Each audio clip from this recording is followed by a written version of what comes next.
नमस्कार, मैं राकेश परमार और आप देख रहे हैं महत्वपूर्ण मुद्दा।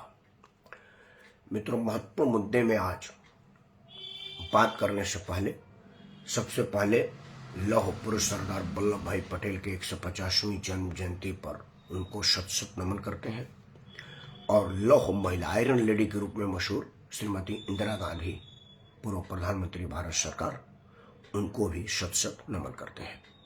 आज एक पूर्व उप प्रधानमंत्री और पूर्व प्रधानमंत्री का जन्म जयंती और दुखद देहांत की तिथि है। दोनों हमारे लिए आदरणीय हैं। उन दोनों के श्री चरणों में बारंबार प्रणाम, शत शत सादर प्रणाम।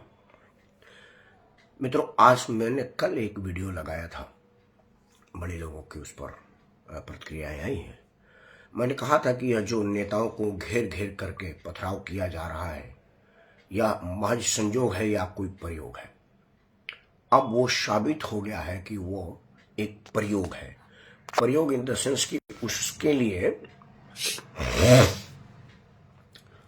वो एक माहौल बनाने के लिए था कि आम जन के भीड़ के आड़ में अपना खेल खेल दिया जाए, और एक हुआ। हालांकि जिनका दुखद देहांत हुआ वो दुर्दांत माफिया ही थे, कोई संत शिरोमणि नहीं थे, लेकिन लोकतंत्र में हत्या का अधिकार नहीं। अदालत उनको निर्णय देती, फांसी देती, जीवन कारावास देती, जेल से तो आए थे। वो हमारे यहाँ स्वीकार है। राजनीति में विरोध तो हो सकता है लेकिन हत्या नहीं हो सकता। उसी के सिलसिले में दो तीन बातें मैं आपके सामने रख रहा हूं, क्योंकि अगर ये समाचार चैनलों पे आ जाता तो फिर मेरे कहने का मतलब नहीं आता।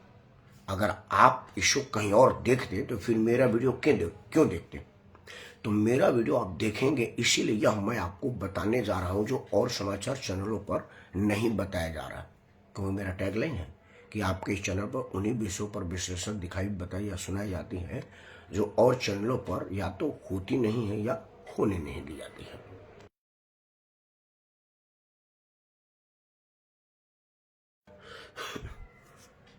मित्रों, जिनका देहांत हुआ, मैंने बताया कि वो खुद एक दुर्दांत अपराधी थे। दो तीन चीजें स्पष्ट नहीं हो रही है। जैसे चर्चा है कि आनंद सिंह के लोगों ने गोली मार दिया। वो लोग बता रहे हैं आनंद सिंह या उनका कोई आदमी वहां था नहीं। अंत में है क्या, जो लास्ट वीडियो उनकी देखी जा रही है यादव जी की, वो खुद गाड़ी में से निकल करके उनके लोगों पर पथराव कर रहे हैं और वो गाड़ी भागती हुई दिख रही है, उसमें से कोई फायरिंग नहीं हुई है। अब पोस्टमार्टम रिपोर्ट तो ये सब चीजों के ऊपर है, क्योंकि वो तो साइंटिफिक एविडेंस है। तो जो डॉक्टर ने बताया है मैं वो पहले आपको बता दूं। वो पता ना क्यों एक दो चैनल पे आया और बाकी गोल हो गया। बाकी तो वो सब इन नेताओं का बयान ही आया और डॉक्टर का बयान एक चैनल पर आया, तभी तो मैंने देखा।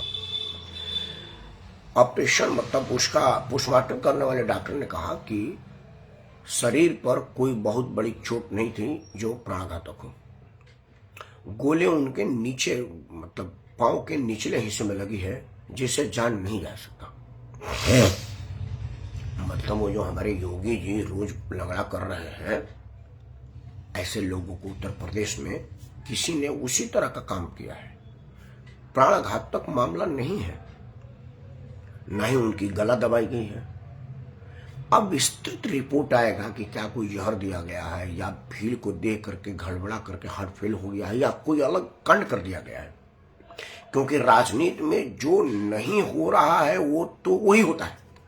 राजनीति में जो होता है लोगों को समझ में नहीं आता कि ये भी हो सकता है, और उसका कारण भी, आधार भी है, क्योंकि अपराध की सबसे पहली जो शुरुआत होती है जहां से कि हु इज बेनिफिशियर,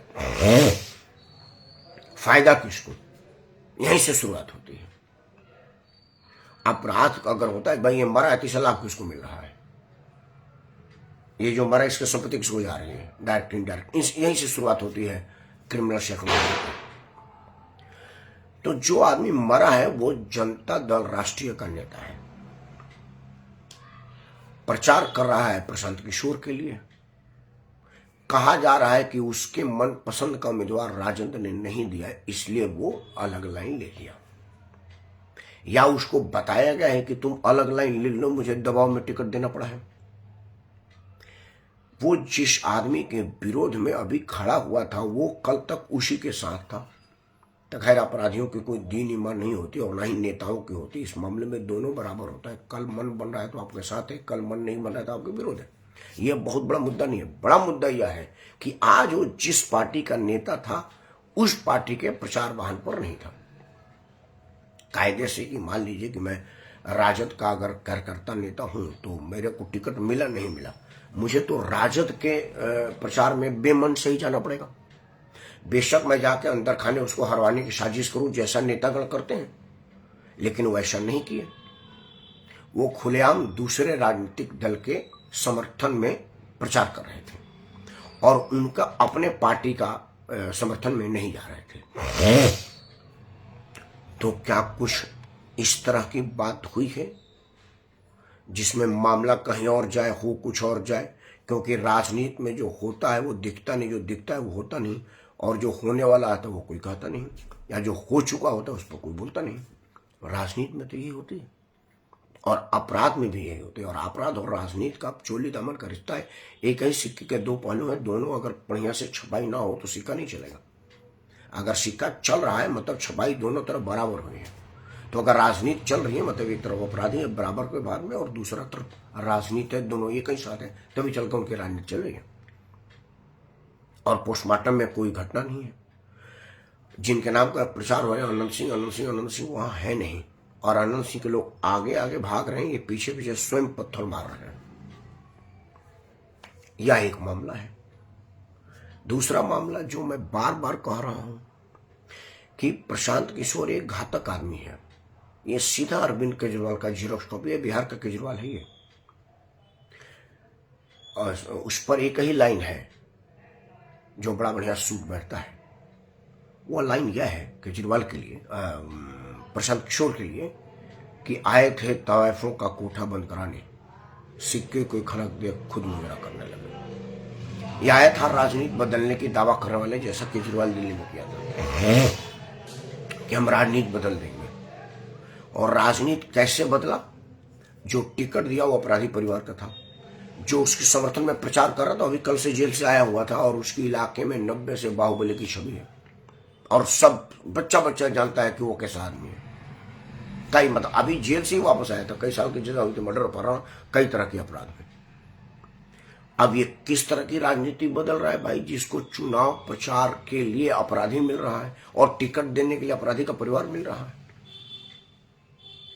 सुना तो यह जा रहा है कि प्रशांत किशोर ने इतने ज्यादा टिकट दे करके पैसा कमा लिया कि वो राजनीति में नहीं भी आएगा तो कोई फर्क नहीं पड़ता, उसको पैसे की जरूरत नहीं पड़ेगी।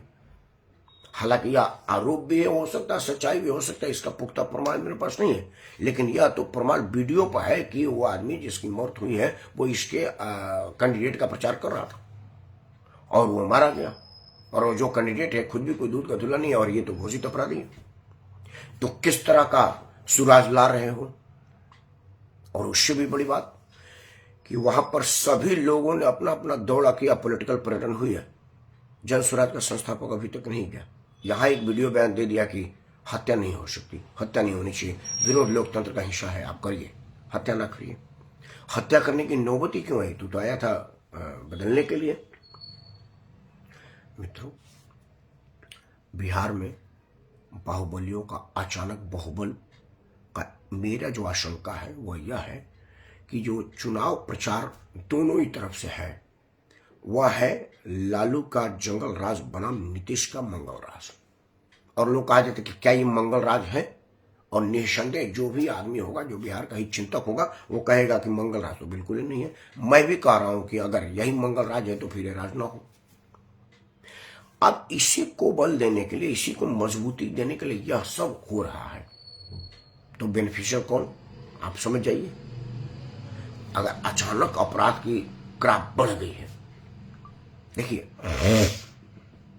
अचानक अपराध का कहीं सोच समझ के बढ़ाने की प्रवृत्ति आ जाए तो उसको कोई नहीं रोक सकता। मैं 10 आदमी यहाँ बैठे हैं, उसमें से किसी को सुनो, अचानक जाओ आप फटाफट 2-3 जगह गोली फुली मार करके आ जाना, कोहराम मच जाएगा।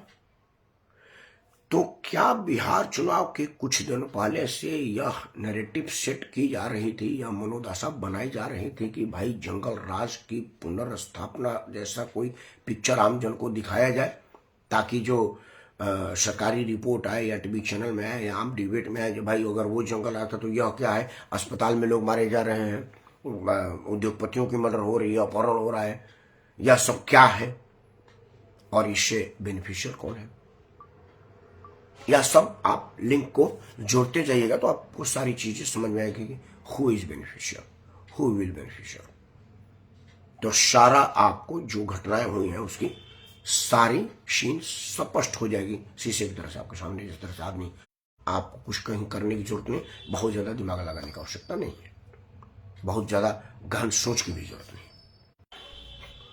मित्रों, बिहार में बवाल है और बहुत तरह का सवाल है, लेकिन इसके जिम्मेदार भी आप ही हैं।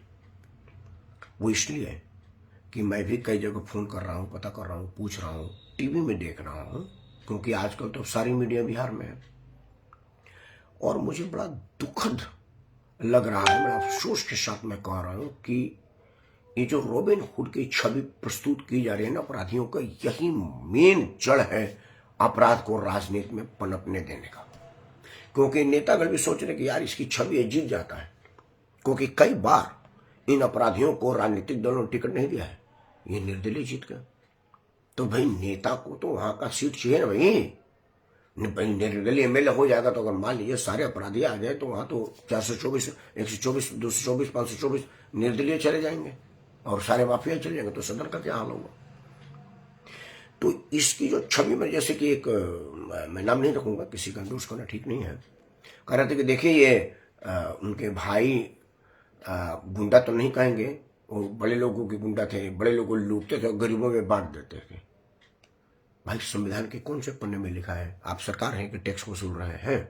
सरकार भी डकैती नहीं करती, सरकार टैक्स वसूलती है कमाई पर। आप सरकार हैं कि वहां से लूट करके और गरीबों में बांट रहे हैं। मतलब आपने 1000 रुपये लूटा, 2 रुपये बांट दिया, 998 रुपया रख लिया और आप रॉबिन हुड की छवि बना लिया।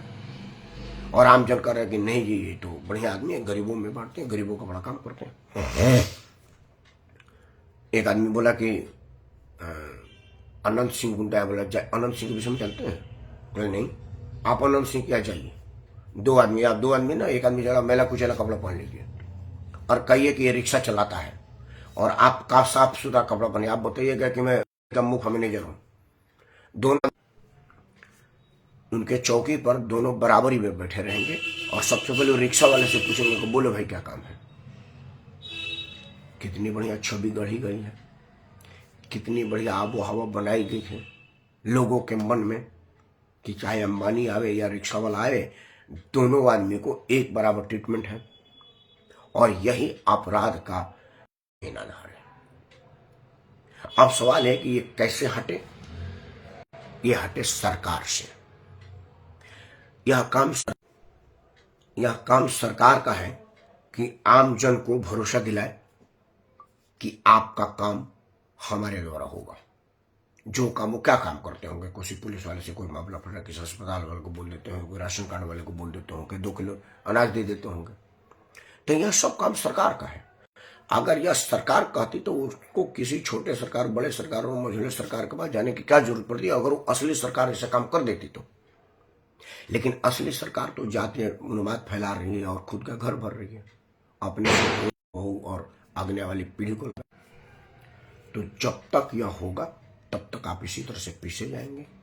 मैं तो एक ही बात कहूंगा कि अपराधियों का कोई दीन ईमान नहीं होता और अपराधी किसी के नहीं होते, ना वो रॉबिन हुड होते हैं ना वो वेरी गुड होते हैं। अपराधी अपराधी होते हैं और जहां मौका मिलेगा वहां आपको दबोच लेंगे। एक बार उनके विरुद्ध खड़ा होकर देखिए, एक आदमी खड़ा हुआ ना, आज जान से गया। इलाके में तो सबसे बड़ा बाहुबली था, मारा, मरवाया गया या मार दिया गया। तीनों ही मामले में अब वो इस दुनिया में नहीं है, यह तो सत्य है। पहली सत्य तो यह नहीं कि वो इस दुनिया में नहीं है, बाकी उसकी सत्यता सामने नहीं आएगी क्योंकि अभी राजनीति की हत्या हुई है। आप पुलिस देखेंगे कि इसमें नीतीश का फायदा हो रहा है कि लालू का, और उससे ज्यादा मेरा कितना फायदा हो रहा है, मतलब पुलिस की छवि का क्या प्रभाव पड़ रहा है। उसके बाद उसकी एक मनगढ़ंत कहानी बनाकर के आपके सामने परोस दी जाएगी, क्योंकि ना तो आप वहां थे ना मैं वहां था। वो इतनी बढ़िया कहानी वो बताई जाएगी, या तो वो सरकार के पक्ष में जाए या विपक्ष के पक्ष में जाए या पुलिस के पक्ष में जाए, और जब तक ये होता रहेगा यह देश का दुर्भाग्य होगा। मित्रों, मैंने जैसा कि आशंका बताया है कि अब भीड़ को उकसा करके हमला कराना संजोग नहीं है, यह एक बड़ा घातक प्रयोग है। इसी के आड़ में विरोधियों को निपटाया जाएगा। एक आदमी निपटे हैं, आगे भी ना निपटे, इसी होशियारी के साथ, इसी तैयारी के साथ पुलिस रहे और आप भी रहे, तभी जाकर के आप बचेंगे और आपका सरकार बचेगा। इन शब्दों के साथ मैं राकेश कुमार, किसी की जान हानि ना हो, इन्हीं मनोकामना के साथ आप सबको सादर करता हूँ। जय हिंद, वंदे मातरम और भारत माता की जय।